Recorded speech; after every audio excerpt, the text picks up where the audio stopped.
Hello friends, welcome to my YouTube channel purple petal. ഇത് നമ്മൾ ഉണ്ടാക്കാൻ പോകുന്നത് നേന്ത്രപ്പഴം കൊണ്ടുള്ള ഒരു റെസിപ്പിയാണ്. അതിനായിട്ട് ഞാനൊരു 4-5 നേന്ത്രപ്പഴം എടുത്തിട്ടുണ്ട്, നന്നായി പഴുത്തത്. അത് നന്നായിട്ട് നമ്മൾ സ്റ്റീം കുക്ക് ചെയ്തെടുത്തു. എന്നിട്ട് നമ്മളത് ഒരു മിക്സിയുടെ ജാറിലിട്ട് നന്നായിട്ടൊന്ന് അടിച്ചെടുത്തിട്ടുണ്ട്. ഇനി നമുക്കൊരു പിടി ചുക്ക്, ഏലക്കായ, പിന്നെ കുറച്ച് പഞ്ചസാര, ഇത് 3 ഇട്ടിട്ട് നമുക്ക് നന്നായിട്ട് ക്രഷ് ചെയ്ത് പൗഡറാക്കി എടുക്കാം. പിന്നെ ഒരു നല്ലൊരു പാൻ എടുത്ത് നന്നായി ചൂടായി വരുമ്പോൾ ഒരു സ്പൂൺ ഗീ ആഡ് ചെയ്തിട്ട് ആ പഴത്തിൻ്റെ മിക്സ് നന്നായിട്ട് നമുക്ക് മിക്സ് ചെയ്ത് നന്നായി കുക്ക് ചെയ്തെടുക്കാം.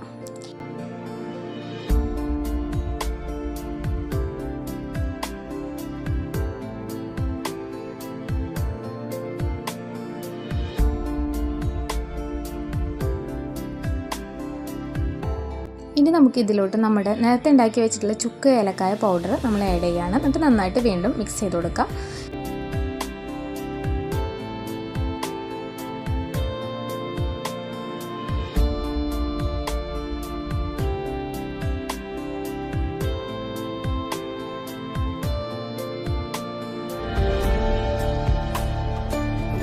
ഇപ്പോൾ നമ്മുടെ പഴത്തിൻ്റെ പേസ്റ്റ് നന്നായിട്ട് കുക്കായിട്ട് വന്നിട്ടുണ്ട്. അപ്പോൾ നമുക്കിനി ഇതിൽ ആവശ്യമായിട്ടുള്ള ശർക്കര പാനി ആഡ് ചെയ്യാം. ഞാനിവിടെ ഒരു 4-5 അച്ച് ശർക്കരയായിട്ട് എടുത്തിട്ടുള്ളത്. അത് നന്നായിട്ട് ഉരുക്കി അതിൻ്റെ അരിച്ചെടുത്തിട്ടുള്ളതാണ്.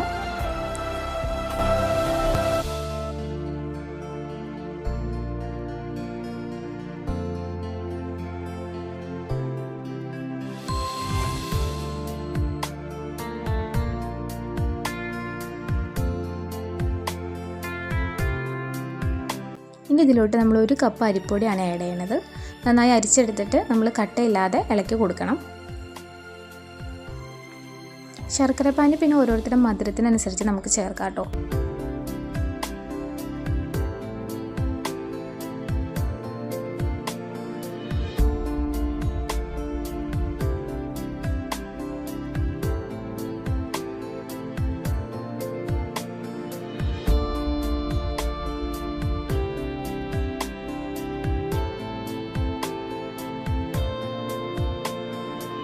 ഇതിങ്ങനെ നന്നായിട്ട് ഇളക്കിക്കൊണ്ടിരിക്കുക, അടി പിടിക്കാതെ ഇതുപോലെ നന്നായിട്ട് മിക്സ് ചെയ്ത് നമ്മൾ ഈ ഒരു പരുവത്തിലൊക്കെ ആകുമ്പോഴാട്ടോ ഈ ഒരു പരുവത്തിലാകുമ്പോൾ നമുക്ക് സ്റ്റൗ ഒന്ന് ഓഫ് ചെയ്ത് കൊടുക്കാം. ഒരു ഹെൽത്തി ആയിട്ടുള്ള റെസിപ്പിയാണ്. നമ്മൾ ഇതിൽ ശർക്കരപ്പാനിയാണ് യൂസ് ചെയ്യുന്നത്. പിന്നെ നമ്മൾ ഷുഗറൊന്നും അങ്ങനെ ആഡ് ചെയ്യണില്ല. മാത്രമല്ല നമ്മളിത് ആവിയിലാണ് ഇത് വേവിച്ചെടുക്കുന്നത്. അപ്പോൾ ഹെൽത്തിനൊരു ഇഷ്യൂ ഇല്ലാതെ നല്ലൊരു 4 മണി പലഹാരമായിട്ട് നമുക്കിത് ഉപയോഗിക്കാനായിട്ട് പറ്റും.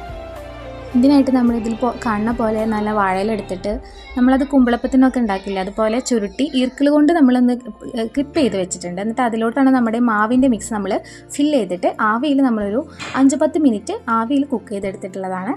ഇപ്പോൾ നമ്മുടെ നല്ല സ്വാദിഷ്ടമായിട്ടുള്ള നല്ലൊരു ഹെൽത്തി നാടൻ പലഹാരം റെഡി ആയിട്ടുണ്ട് കേട്ടോ. കണ്ടില്ലേ, കാണുന്ന പോലെ തന്നെ നല്ല ടേസ്റ്റ് ഉണ്ട്.